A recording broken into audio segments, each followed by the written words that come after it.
ભાલિયાપુરામાં શ્રાવણીઓ જુગાર રમતા 9 ઝડપાયા. વડોદરા શહેરમાં પ્રોહિબિશન અને જુગારની પ્રવૃત્તિઓ સામે ચાલી રહેલી વિશેષ ડ્રાઇવ અંતર્ગત કપુરાઈ પોલીસે ભાલિયાપુરા ગામમાં દરોડો પાડી શ્રાવણીઓ જુગાર રમતા 9 લોકોને ઝડપી પાડ્યા છે. પોલીસને બાતમી મળી હતી કે ભાથીજી મંદિર પાસે ખુલ્લી જગ્યામાં કેટલાક લોકો પત્તા પાના વડે રૂપિયા પૈસાની હારજીતનો જુગાર રમી રહ્યા છે. બાતમીના આધારે પોલીસે સ્થળ પર દરોડો પાડ્યો હતો.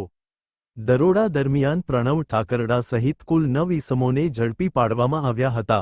પોલીસે તેમની પાસેથી અંગઝડતીના રોકડા રૂ. 12,600, જમીન દાવના રૂ.